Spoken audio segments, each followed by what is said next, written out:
A good idea when wanting to lose weight. No, we talked about, we did a whole episode on why fasting is a terrible way to lose weight. Not with that focus. Exactly. Now keep in mind, can you lose weight by, let's change the word from fasting to not eating. Can you lose weight by not eating? Well, yeah, that's what happens. It's kind of a byproduct. That's what happens when you don't eat, you lose weight.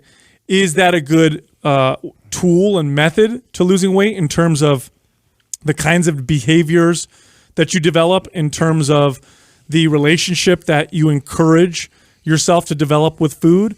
Terrible. Yeah, terrible. Models have been doing this for decades. Yeah, exactly. Now all of a sudden it's healthy now. Yeah, because we threw a name on it, backed it by science, and showed some things with growth hormone and neurogenesis, and now we're like, oh, it's fucking healthy for you. Now it's like, no, this shit, these skinny ass models have been doing this for years, where they fucking don't eat all day long and they have carrots for dinner. Yeah, now all of a sudden you're like, what are you doing, Greta? Like, oh, I'm fasting. I'm biohacking. Exactly. No, it's no. Starving yourself to try to lose weight. Now here's what ends up happening. Forget about the physiological effects and the results. Yes, if you don't eat, you lose weight. Okay, let's get that out of the way. But let's talk about what ends up happening psychologically or behaviorally. You end up encouraging this restrict binge model of nutrition, where I don't eat, I'm restricting myself, I'm losing weight, and now it's time to eat. Now I'm off the diet, and then when you're off, you're off. It's a complete reversal. It's a symptom eruption, and it looks like binging. It actually encourages that type of behavior. The only people that should be using fasting are people who use it for overall health and wellness, and people who have good relationships to food. If you have issues with food, especially if you have issues like anorexia or bulimia, even if it's been in your past, even if you think you're past all of that, fasting, you are avoid it. Yeah, it's like you're a recovering alcoholic who's like, yeah, I haven't had an alcoholic drink for 2 years. I'm going to go get a job at a bar, or I'm going to go be a wine tester now for the rest. Terrible, terrible approach. Do you guys have a favorite type of person you like to teach it to? Oh yeah. Like when you think about I have a type of person that I like to teach. 6 meal a day kind of person. I was that guy. Yes. Yep. Yeah. So I think somebody who understands macros, counts really well. They break up their meals 4 to 6 times a day. They're religious about that. They're good. They're great, and they're in shape. They're healthy. They're all those things. I love to teach them intermittent fasting. I love to introduce them to, hey, it's okay. We cannot eat for 12 hours straight, and you're not going to lose muscle. Their relationship to food is the opposite. It was mind blowing for me. I came from my body image was about, I thought I was too skinny, so I was always trying to gain weight and put muscle on. So I was literally afraid of skipping a meal. In fact, I would get so irritable and angry when I missed a meal, and I thought it was because I needed to eat, but in reality, it wasn't. It was a psychology. It was because now that I said, oh shit, it's been 5 hours since I've had my last meal, I am thinking in my mind that muscle is eating itself, that my body's metabolizing its muscle, and I'm going to lose gains. Oh no, I need to feed myself type of deal. The first time I did a fast, I fasted for 24 hours, and the fact that I didn't lose any muscle, the fact that my performance didn't decrease, and that I felt okay, it blew my mind. Yeah. It shook up my whole world. All of a sudden, I broke that chain that I had connected to food.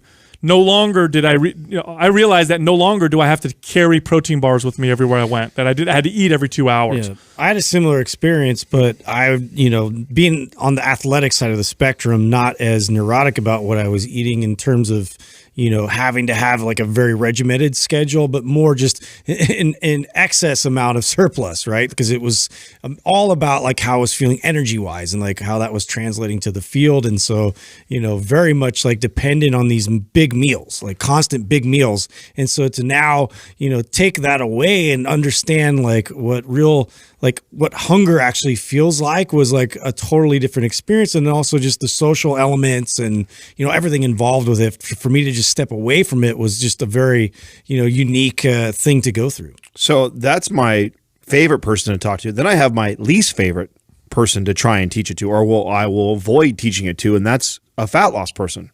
Someone who comes to me and they say, Adam, I want to lose weight.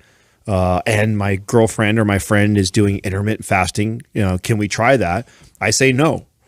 And I won't let them try that, at least not at the beginning, because almost always, and you've heard me talk on the show before, my diet philosophy, like when I have a client that wants to lose weight, I don't restrict food at the beginning.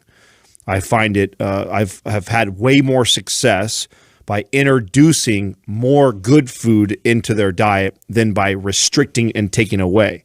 Because most people that have a weight problem, that struggle with weight loss, have already done the yo-yo dieting and already have that relationship that Sal was talking about, the binging and then restricting, the binging and the restricting. So I don't want to encourage that by teaching them intermittent fasting.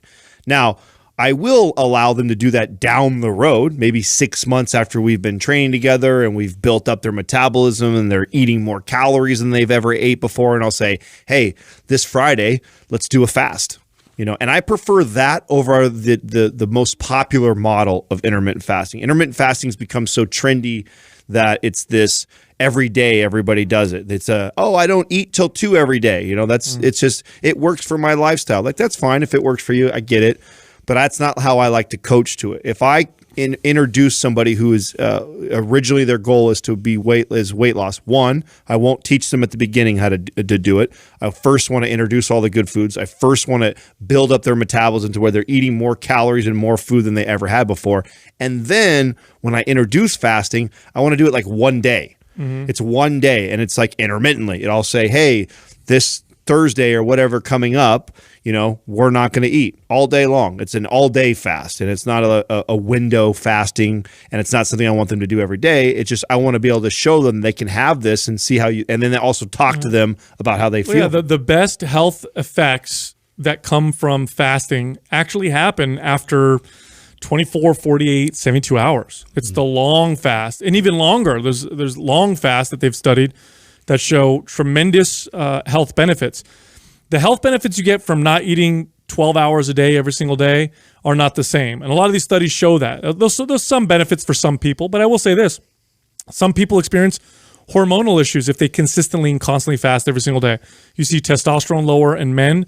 You see these progesterone, estrogen imbalances in women. Women tend to be much more sensitive to consistent, frequent type of fasting. It's the infrequent, longer fasts that I found have the best benefit, and the science supports it. So what I like to do is a couple times a year or a few times a year, I'll do a 72-hour fast. And that's where you get the anti-cancer benefits, the anti-inflammatory benefits. I get to detach from food, so I get to practice the ancient spiritual practice of detachment when it comes to food for 72 hours. That's where I see some of the benefits. But before you even look at fasting, there's so many other things you can tackle before you go there. Like, you need to learn how to just eat better in general. Learn how to eat your more balanced macros, not overeat, pick better foods, those kinds of things before you go into not eating at all.